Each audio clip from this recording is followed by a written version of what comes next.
शारदीय नवरात्रि की शुरुआत हो रही है 22 सितंबर से और ये लगातार 10 दिनों का व्रत होने वाला है। तो अष्टमी का व्रत किस दिन किया जाएगा और लास्ट यानी कि आप अपने घर में हवन और नवमी कन्या पूजन कब करेंगी। जैसे किसी के घर में किसी का देहावसान हो गया है, अभी हाल फिलहाल बहुत सारी बहनें पीरियड से हो जा रही हैं या कहीं उनको बाहर जाना है, तो ऐसा उनके मन में भाव है। जय माता दी दोस्तों, आप सभी को नवरात्रि व्रत की ढेरों शुभकामनाएं।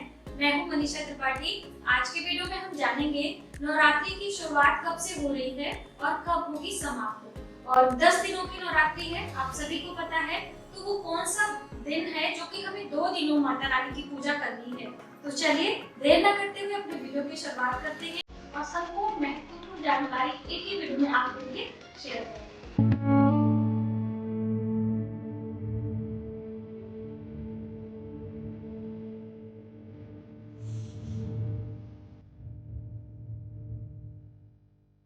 तो चलिए वीडियो की शुरुआत करते हैं। दोस्तों, शारदीय नवरात्रि की शुरुआत हो रही है 22 सितंबर से और ये लगातार 10 दिनों का व्रत होने वाला है। और जो बहनें पहली बार इस व्रत की शुरुआत करेंगी वो कर सकती हैं। अब देखिए, जो लोग 10 दिनों का व्रत कर रहे हैं वो तो ठीक है, बट बहुत सारे लोग पहला यानी प्रतिपदा के दिन और अष्टमी का व्रत करते हैं। तो अष्टमी का व्रत किस दिन किया जाएगा और लास्ट यानी कि आप अपने घर में हवन और नवमी कन्या पूजन कब करेंगे। तो देखिए, 22 सितंबर से शुरू हो रहा है और ये चलेगा 1 अक्टूबर तक। 1 अक्टूबर को नवमी तिथि का मान्य किया गया है और वहीं पर 30 सितंबर को अष्टमी का व्रत करेंगे जो बहनें सिर्फ 2 दिनों का व्रत कर रही हैं। और 2 अक्टूबर को दशमी तिथि का मान्य करेंगे जिसे विजयदशमी के नाम से जाना जाता है। तो विजयदशमी के दिन हम क्या करेंगे, अपने चौकी का विसर्जन और पारण करेंगे।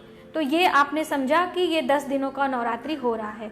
तो अब आइए जानते हैं कि ये कौन कौन से दिन कौन कौन सी माता की पूजा हम करेंगे। और साथ ही दोस्तों, आप सभी के बहुत सारे सवाल आए हैं नवरात्रि व्रत से संबंधित कि दीदी हम पहली बार अपने घर में चौकी रख सकते हैं कि नहीं। जैसे किसी के घर में किसी का देहावसान हो गया है अभी हाल फिलहाल में, या जो बहनें सिर्फ व्रत करेंगी, कलश की स्थापना नहीं करना चाहती हैं, वो कैसे व्रत करेंगी इन दिनों में।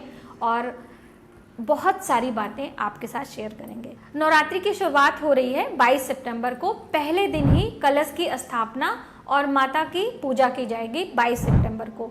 दूसरे दिन 23 सितंबर को माता के दूसरे स्वरूप की हम पूजा करेंगे और तीसरे दिन माता चंद्रघंटा की पूजा की जाएगी। और जो कि आप तीसरा दिन 2 दिन इस बार मनाने वाले हैं, 24 और 25 2 दिन माता चंद्रघंटा की ही पूजा आप करेंगे। इस चीज़ को आप ध्यान से समझें, जिससे कि आपके बार बार सवाल आ सकते हैं कि किस माता की पूजा हम 2 दिन करेंगे। तो यही माता चंद्रघंटा की पूजा हम करने वाले हैं। उसके बाद माता कूष्मांडा की पूजा करेंगे, फिर माता स्कंद की पूजा करेंगे, फिर उसके बाद हमने माँ कालरात्रि की पूजा करते हैं और फिर माता कात्यायनी और महागौरी, और आखिरी वाले दिन जैसे कि 1 अक्टूबर को माता सिद्धिदात्री की पूजा करेंगे। क्या क्या भोग लगाना है, क्या कैसे है, वो ऑलरेडी चैनल पर वीडियो है, बट आपके लिए हम एक एक करके वीडियो लाने वाले हैं। तो यदि आपने अभी तक हमारे चैनल को सब्सक्राइब नहीं किया है तो प्लीज़ सब्सक्राइब कर लीजिए।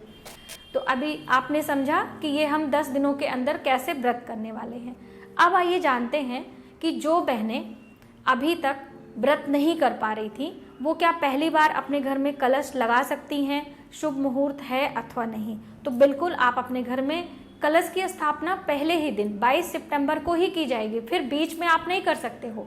जैसे कि बहुत सारी बहनें पीरियड से हो जा रही हैं या कहीं उनको बाहर जाना है, तो ऐसा उनके मन में भाव है कि दीदी हम आके करते हैं या हमारा पीरियड कंप्लीट हो जाएगा फिर उसके बाद हम करेंगे। तो ऐसा आपने नहीं करना, फिर आप कंटिन्यू व्रत करिए। आप अष्टमी तिथि पर माता रानी की विधि विधान से पूजा करते हुए 16 श्रृंगार चढ़ाइए और अपने घर में यदि कन्या पूजन करना चाहती हैं तो भी कर सकती हैं।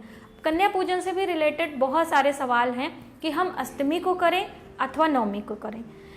जो लोग 2 तरीके से किया जाता है, आप अष्टमी को भी कर सकते हो और नवमी पर भी। अब अष्टमी तिथि को वो लोग करते हैं जो पहला यानी 22 सितंबर का व्रत करेंगे और 30 सितंबर का व्रत यानी अष्टमी का करेंगे, वो लोग अष्टमी पर कर सकते हैं। लेकिन नियम के अनुसार आप जो लोग 9 दिन का व्रत करेंगे वो नवमी तिथि पर हम कन्या पूजन, हवन आरती वगैरह जो भी आपको करना है वो नवमी पर करेंगे। इन केस बहुत सारे लोगों के यहाँ सिर्फ 7 दिनों की नवरात्रि मान्य की जाती है अपने कुल परंपरा के अनुसार, तो ऐसे में आप सप्तमी पर भी कर सकते हैं, क्योंकि देखिए हमारे जो कुल परंपराएं होती हैं, हमारे जो दादी नानी होती हैं, जो उनके रीति रिवाज होते हैं उनको भी हमें फॉलो करना चाहिए। ऐसा नहीं कि आपने कहीं देखा, कहीं सुना और आप अपने तरीके से वो चीज़ करेंगे, वो हमारे लिए हित में नहीं होती हैं। तो आप सभी इस चीज़ का ध्यान रखें। तो अभी आपको पता चल गया कि नवरात्रि 10 दिनों की है और किन देवी देवताओं की पूजा हमें कैसे क्या करनी है। अब देखिए, व्रत का पारण हम 2 अक्टूबर को करेंगे, क्योंकि 2 अक्टूबर को ही चौकी का विसर्जन है और उसी दिन हमको पारण सुबह सवेरे, पारण का जो वीडियो आएगा वो जल्द ही आपको हम आपके लिए लेकर आएंगे, लेकिन पारण की कुछ विधियां होती हैं, कुछ उसकी सावधानियां होती हैं, तो वो भी हमें ध्यान में रखना है। साथ ही दोस्तों, एक सवाल आपके आए हैं कि क्या पहले ही दिन जो हम माता रानी का स्थापना करेंगे, कलश की स्थापना करेंगे, तो पहले ही दिन से अखंड दीप लगाएं या हम पहले दिन से ही दुर्गा सप्तशती का पाठ करें कि बीच से भी स्टार्ट कर सकते हैं। तो देखिए, दुर्गा सप्तशती पाठ करने के कुछ खास नियम होते हैं कि कौन कौन सा अध्याय किस किस दिन हमें पढ़ना होता है।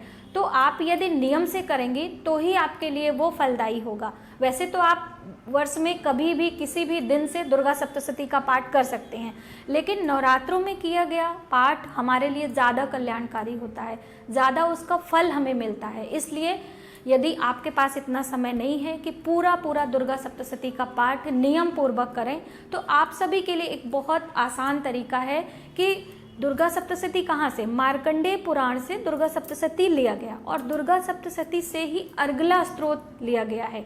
तो आप अर्गला स्तोत्र का पाठ प्रतिदिन करें, आपकी सभी मनोकामनाएं पूर्ण होंगी। और मैंने अपने चैनल पर, शायद मुझे उतना याद नहीं आ रहा है, सुनाया भी है आपको और पाठ करने का तरीका भी बताया है। और साथ ही आपको बता दूं कि यदि आप कनक धारा स्तोत्र का पाठ करना चाहते हैं तो भी आप नवरात्रों के दिनों में कर सकते हैं। ऐसा नहीं है कि सिर्फ हम माता महालक्ष्मी के दिनों में ही कर सकते हैं। कनक धारा में श्री सूक्तम का पाठ बहुत अच्छा होता है, आप चाहे संस्कृत में करें और चाहे हिंदी में करें, दोनों तरीके से इस पाठ को किया जा सकता है। अगला सवाल जैसे कि कलश की है, तो कलश आप पहले दिन ही लगाएं और माता रानी को श्रृंगार की सामग्री जो हम चढ़ाने वाले हैं वो पहले दिन या फिर अष्टमी पर भी चढ़ा सकते हैं। पहले दिन की पूजा खास होती है, षोडोपचार उसे कहा जाता है, जैसे कि पूजा अलग अलग प्रकार से करते हैं, पंचोपचार विधि से, षोडोपचार विधि से, दशोपचार विधि से। तो षोडोपचार मतलब 16 प्रकार की चीज़ें हम माता को भेंट करते हैं, तो वो पहले दिन की कलश स्थापना में करी जाती है। आपसे जो बन पड़ता है आप उसे चढ़ाएं, माता रानी को क्षमा प्रार्थना करें और पूर्ण श्रद्धा भाव से माता की आरती, पूजन, वंदन आप करें, बिल्कुल परेशान ना हो। आपसे व्रत रखा जाता है तो आप रखें, वरना सुबह शाम एक घी का दीपक लगाएं और आसन लगाकर आप मंत्रों का जप कर सकते हैं। आपके घर छोटे बच्चे हैं, आपके पति ऑफिस जाते हैं, कैसे भी है आप उनको करके फिर से अपने आप को शुद्ध करके आसन लगाकर आप पाठ कर सकते हैं। बहुत ज़्यादा सोचने में, देखने में हम अपना समय बर्बाद करते हैं और साथ ही आप परेशान भी होते हैं। तो मुझे उम्मीद है कि नवरात्रि व्रत से पहले ही आपको इन सभी बातों का ध्यान रखना है और अपनी पूरी तैयारी आपको पहले ही कर लेनी है। तो आज की वीडियो में बस इतना ही। यदि हमारी जानकारी आपको थोड़ी सी भी हेल्पफुल लगे तो प्लीज़ वीडियो को ज़्यादा से ज़्यादा लोगों में शेयर करिए। मिलते हैं एक नई जानकारी के साथ में नए वीडियो में। तब तक आप अपने परिवार का ख्याल रखें। जय माता दी।